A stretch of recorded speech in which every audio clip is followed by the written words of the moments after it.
नमस्ते दोस्तों, मैं हूँ विवेक और आज हम पढ़ेंगे संघ की कार्यपालिका का एक भाग जिसका नाम है राष्ट्रपति। तो राष्ट्रपति बनने से पहले एक ओवरव्यू लेते हैं कि हम क्या क्या पढ़ेंगे। हम पढ़ेंगे राष्ट्रपति के कौन से अनुच्छेद संघ में दे रखे हैं, उसके बाद में राष्ट्रपति का निर्वाचन कैसे होता है, उसकी क्या अर्हताएँ होती है, उसकी शपथ कौन दिलाता है और महाभियोग की प्रक्रिया क्या होती है। साथ में राष्ट्रपति 8 शक्तियों के बारे में पढ़ेंगे। उसके बाद में इसके बाहर के जो मुख्य मुख्य अनुच्छेद है जिसमें राष्ट्रपति की शक्तियाँ इन्वॉल्व है उनको देखेंगे और आखिरी में पढ़ेंगे list of president of India. तो शुरू करते हैं। राष्ट्रपति, देखिए राष्ट्रपति जो है वो आर्टिकल 52 से लेके आर्टिकल 52 से लेके 62 10 अनुच्छेद दिए हैं राष्ट्रपति के। और जो संघ की कार्यपालिका है, संघ की कार्यपालिका डिफाइन की गई है आर्टिकल 55 से लेके 78 तक। यहाँ पे संघ की कार्यपालिका के बारे में मिलेगा कि संघ किस प्रकार कार्य करता है। तो राष्ट्रपति का निर्वाचन देखते हैं।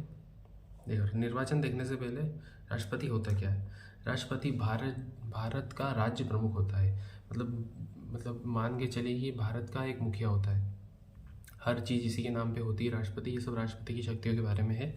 तो राष्ट्रपति का निर्वाचन देखते हैं हम। राष्ट्रपति का निर्वाचन किस प्रकार होता है।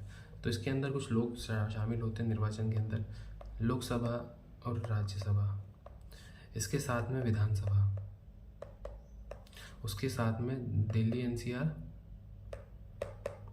और पुदुचेरी।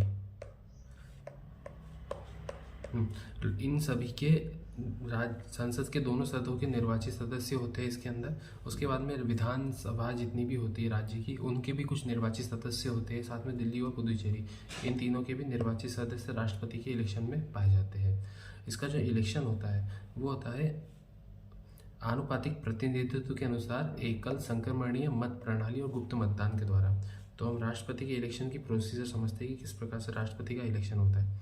मान लीजिए A, B, C, D ये 4 राष्ट्रपति कैंडिडेट है जो राष्ट्रपति चुनाव के लिए खड़े हुए हैं। इनको वोट देने के लिए 3 लोग हैं।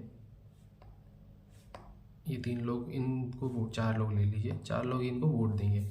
तो ये एक वरीयता क्रम डिसाइड करेंगे कि पहले कौन बनेगा, दूसरे पे कौन बनेगा और तीसरे नंबर पे कौन राष्ट्रपति बनेगा। इस प्रणाली को बोलते हैं आनुपातिक प्रतिनिधित्व।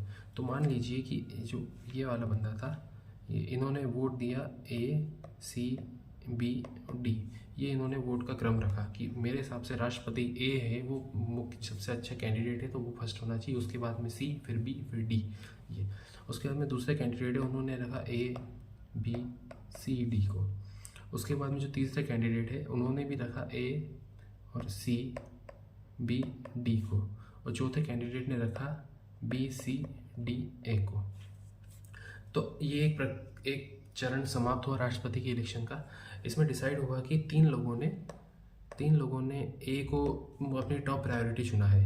तो बहुमत, अगर इसमें 2+1 है तो 3 बहुमत मिल गया। तो इस हिसाब से जो प्रेसिडेंट होंगे वो A नियुक्त हो जाएंगे प्रेसिडेंट के। पर कभी ऐसा होता है कि ये प्रक्रिया दूसरे चरण में चलती है। तो क्या होता है, मान लीजिए कि क्या हुआ कि इन महोदय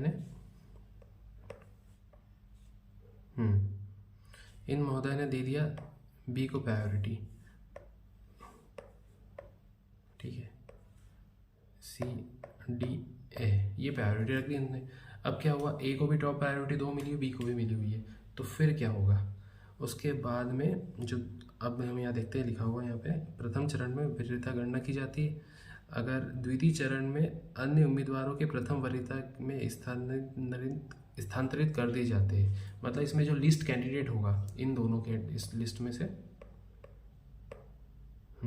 यहाँ और यहाँ में से जिसको भी सबसे कम वोट मिलेंगे वो बाहर हो जाएगा। तो देखिए यहाँ पे जो D लास्ट में आया था और यहाँ पे A लास्ट में आया है, पर यहाँ पे D की प्रायोरिटी इधर भी थी। तो कुल मिला के इस प्रक्रिया में से D को एलिमिनेट कर दिया जाएगा। अब बस कैंडिडेट बचे A और B, C। फिर वापस प्रायोरिटी चेक होगा, उसमें फिर जो नया राष्ट्रपति बनेगा वो राष्ट्रपति नियुक्त हो जाएगा। तो इस प्रणाली को बोलते हैं आनुपातिक प्रतिनिधित्व के अनुसार एकल संक्रमणीय मत प्रणाली। इसका मतदान होता है गुप्त। तो हमने राष्ट्रपति के निर्वाचन की प्रणाली समझी। राष्ट्रपति का निर्वाचन जो है वो इलेक्शन कमीशन ऑफ इंडिया करवाता है।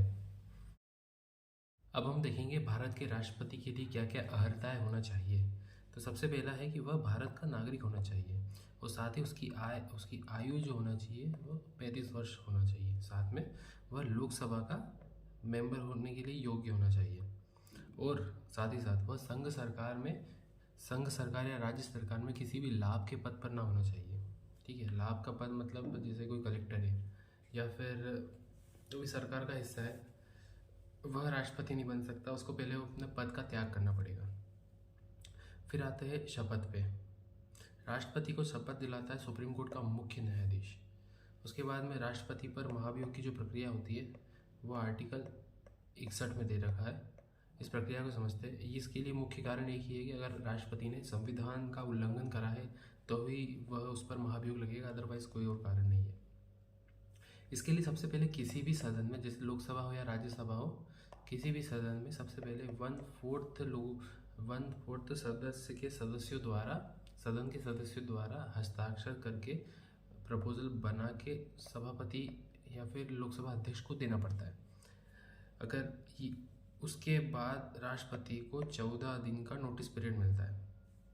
फिर महाभियोग की प्रक्रिया शुरू होती है और अगर किसी भी एक सदन ने उसे 2/3 मतों से पास कर दिया है तो वह दूसरे सदन में जाता है। दूसरे सदन में जाने पर भी, दूसरे सदन में अगर गया तो उस सदन में राष्ट्रपति अपना पक्ष रख सकता है, अपनी बात रख सकता है, यह उसका अधिकार है। पर अगर दूसरे सदन ने भी उसे 2/3 मतों से पारित कर दिया तो उसी तिथि से राष्ट्रपति को उसके पद से हटना पड़ेगा। ये प्रक्रिया आर्टिकल 61 में दे रखी है। अब राष्ट्रपति की शक्तियों के बारे में बात करते हैं तो देखिए, राष्ट्रपति को भिन्न भिन्न प्रकार की शक्तियाँ दी गई है।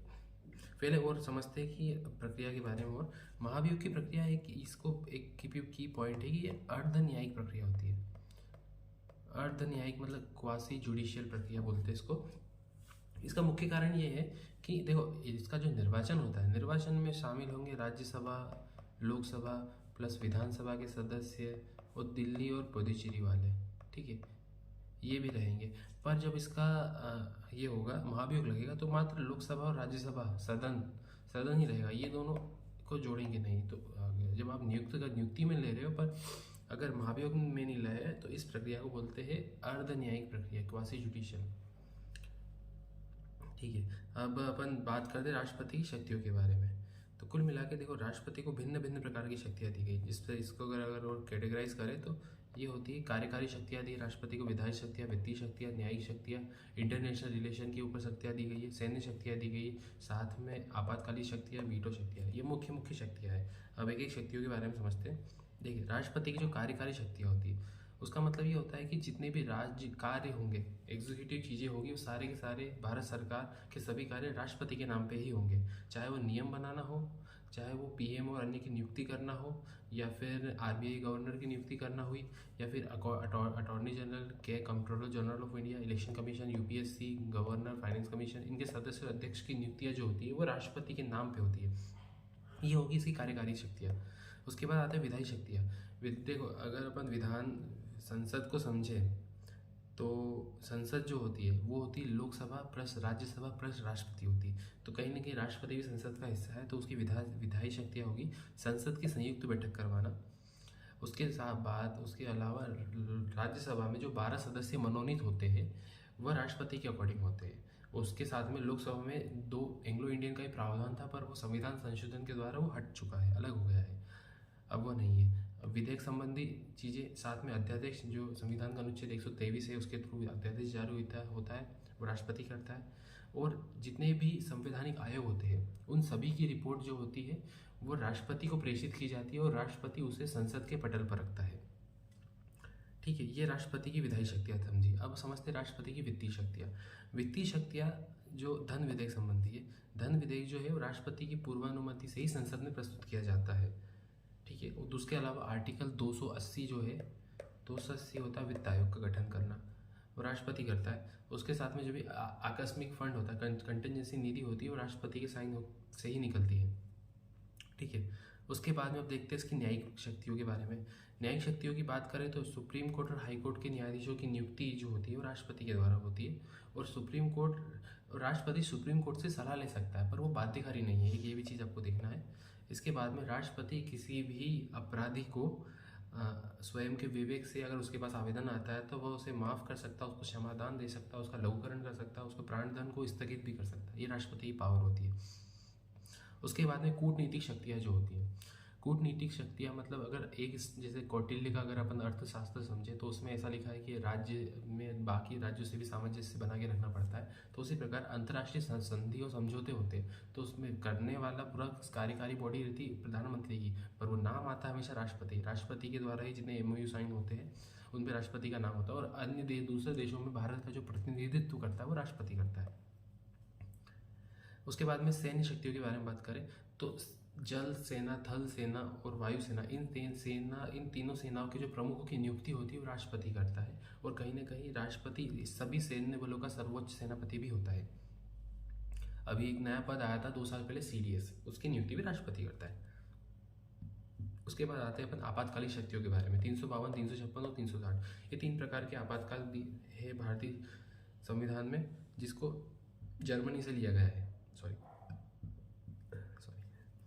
हाँ, देखो राष्ट्रीय आपातकाल 352 जो इंदिरा गांधी के समय लगा था। उसके बाद राष्ट्रपति शासन में क्या होता है, अगर गवर्नर को ऐसा लगता है कि राज्य सक्षम नहीं है राज्य चलाने में, तो वो राष्ट्रपति को एक लिखित में देता है कि श्रीमान जी, संबंधित राज्य is not capable to doing administrating things, so take over it. इसको बोलते हैं राष्ट्रपति शासन।